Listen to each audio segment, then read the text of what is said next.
Hello viewers, welcome to my channel. आज हम class 10th का मैथ का chapter 3 pair of linear equation in two variable में exercise 3.2 का क्वेश्चन 1 का पार्ट 2 सोल्व करेंगे। हमारा सवाल है, नीचे दी गई समस्याओं को रेखीय समीकरण युग्म के रूप में लिखिए तथा इसका ग्राफीय रूप से हल निकालिए। अतः हमारा पार्ट 2 सवाल है, 5 पेंसिल और 7 पेन की कीमत है 50 रुपये। इसी प्रकार 7 पेंसिल और 5 पेन की कीमत है 46 रुपये। तो एक पेंसिल और एक पेन की कीमत ज्ञात कीजिए।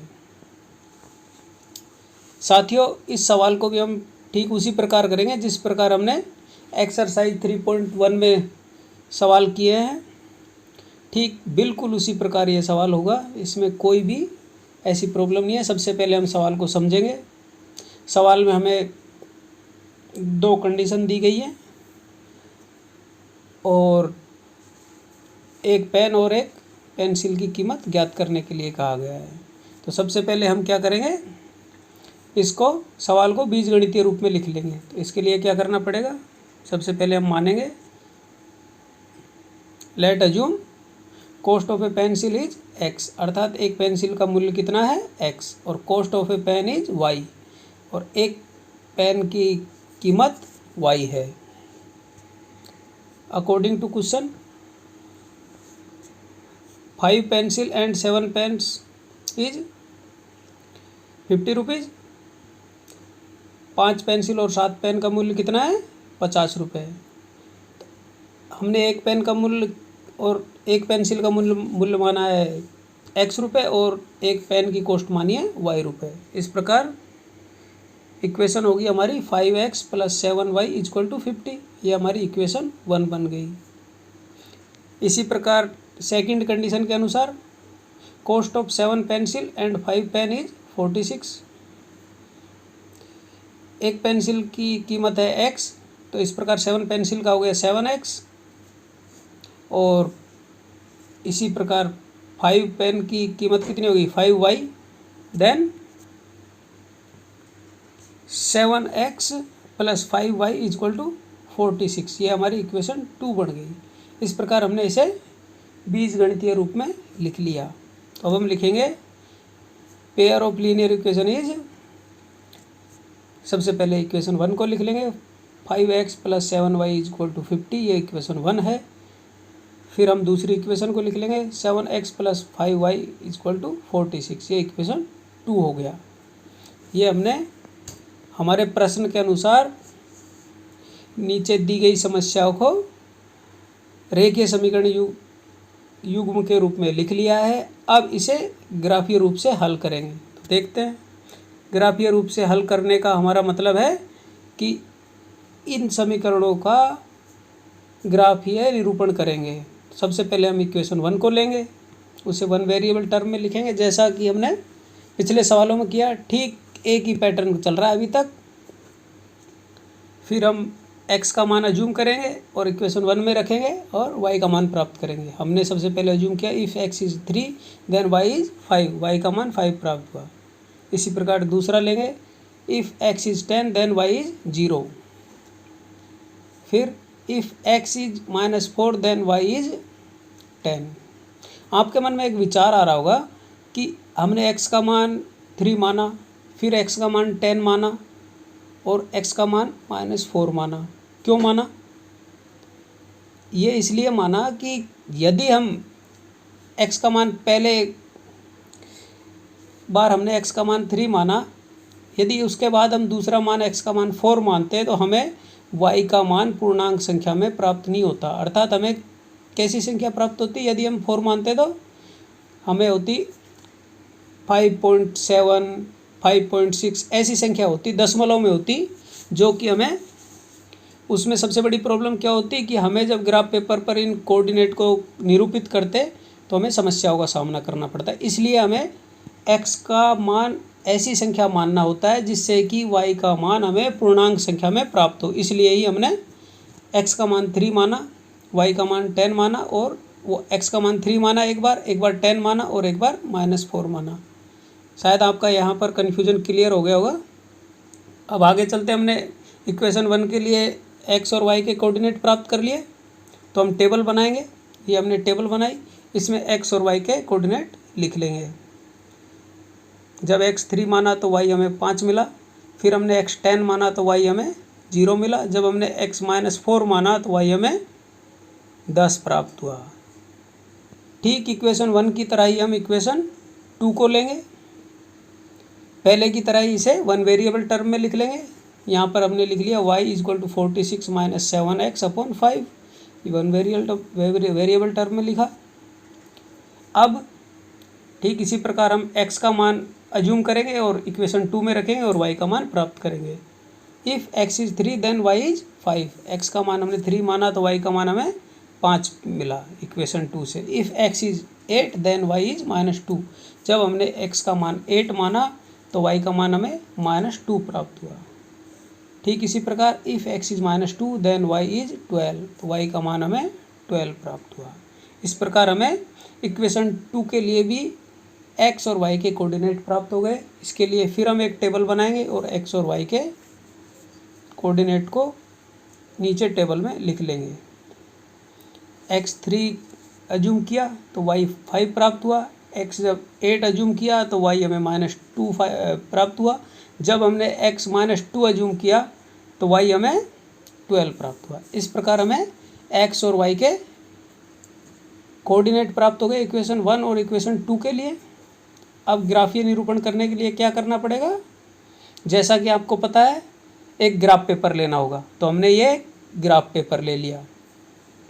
अब ग्राफ पेपर पर देखिए हमारे कुल खाने 8 या 9 हैं और हमारी जो निर्देशांक आए हैं, कोऑर्डिनेट प्राप्त हुए, उसमें देखिए 12 भी है, 10 भी है।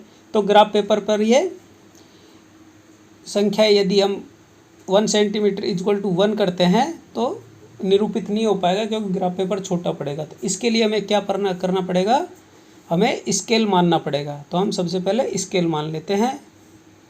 स्केल हमारा है x अक्ष पर 1 सेंटीमीटर = 2, अर्थात एक खाना बराबर 2, और इसी प्रकार y अक्ष पर 1 सेंटीमीटर = 2। इस प्रकार y अक्ष पर भी हमने 1 सेंटीमीटर को 2 के बराबर मान लिया।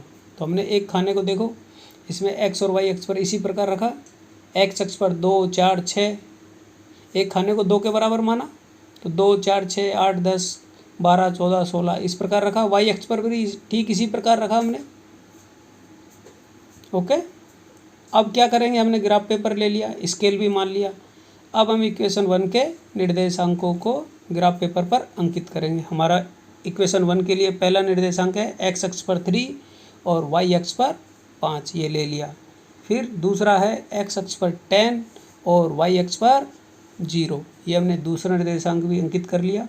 तीसरा है x अक्ष पर -4 और y अक्ष पर 10, ये हमने तीसरा निर्देशांक भी ले लिया। इस प्रकार हमने इक्वेशन 1 के तीनों निर्देशांक ग्राफ पेपर पर अंकित कर लिए।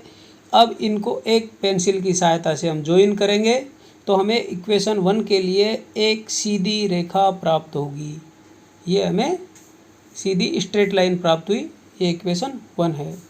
ठीक इसी प्रकार हम इक्वेशन 2 को भी ग्राफीय रूप में ग्राफ पेपर पर प्रदर्शित करेंगे। तो हम पहला कोऑर्डिनेट लेंगे इक्वेशन 2 का, x अक्ष पर 3 और y अक्ष पर 5, ये हमारा पहला कोऑर्डिनेट आया। दूसरा अंकित करेंगे x अक्ष पर 8 और y अक्ष पर -2, ये हमने दूसरा कोऑर्डिनेट भी अंकित किया। फिर तीसरा लेंगे x अक्ष पर -2 और y अक्ष पर 12।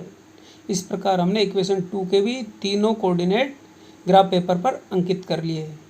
इन्हें भी ठीक इक्वेशन 1 के निर्देशांकों की तरह एक पेंसिल से ज्वाइन करेंगे, तो हमें इक्वेशन 2 के लिए भी एक सीधी सरल रेखा प्राप्त होगी। ये हमारी इक्वेशन 2 की सरल रेखा मिली। अब ग्राफ पेपर पर रेखीय समीकरण युग्म से प्राप्त सीधी सरल रेखाओं को देखने से प्रदर्शित होता है कि दोनों सरल रेखाएं एक दूसरे को बिंदु P पर इंटरसेक्ट करती है अर्थात प्रतिच्छेदित करती हैं, जहाँ पर P का मान क्या है, x अक्ष पर 3 और y अक्ष पर 5, जहाँ पर ये प्रतिच्छेदित कर रही हैं। अर्थात जब दो रेखाएं एक दूसरे को प्रतिच्छेदित करती हैं किसी एक बिंदु पर, तो ऐसे पेयर ऑफ लीनियर इक्वेशन को क्या कहते हैं हम, consistent pair of linear equation. और ऐसे पेयर ऑफ लीनियर इक्वेशन का एक यूनिक सॉल्यूशन होता है अर्थात अद्वितीय हल होता है। इसका सॉल्यूशन क्या है, P पर इंटरसेक्ट करिए, ये हमारा पॉइंट P है, तो P इक्वल टू 3, x अक्ष पर 3 और y अक्ष पर 5। इस प्रकार x y इक्वल टू 3 5। इस प्रकार हम कह सकते हैं कि x equal to 3 then y equal to 5। तो इस प्रकार हम cost of a pencil is x, हमने एक पेंसिल की कॉस्ट को क्या ज्यूम किया था, x, तो x का मान 3। इस प्रकार एक पेंसिल की कॉस्ट है 3 rupees and cost of a pen is y, हमने y किया पेन की कीमत को, एक पेन की कीमत को, इस प्रकार y इक्वल टू 5 आया। इस प्रकार हमें एक पेंसिल और एक पेन की कीमत हमने ग्राफीय रूप से हल करके प्राप्त कर लिए, यही हमारा आंसर है। अब हम x और y के मान को, जो हमें एल्जेब्रिक इक्वेशन प्राप्त हुई है, उसमें रख कर हम इस बात को वेरीफाई कर सकते हैं कि हमारा आंसर सही है या गलत है। यदि x और y के मान को हम इक्वेशन 1 या 2 में रखेंगे और हमारी इक्वेशन 1 या 2 सेटिस्फाई होती है, तो हमारा आंसर बिल्कुल ठीक है। इस प्रकार साथियों, बड़े ही आसान तरीके से हम इस सवाल को सोल्व कर लेंगे, किसी भी तरह की कोई दिक्कत नहीं होगी। यदि आपको यह वीडियो समझ नहीं आया तो एक बार दोबारा देखिए, बहुत ही आसान है, किसी भी तरह की कोई प्रॉब्लम नहीं है। कोई प्रॉब्लम फिर भी आती है तो मेरे को एक बार कमेंट बॉक्स में ज़रूर लिखें। थैंक यू साथियों, कीप लर्निंग विद 1-2।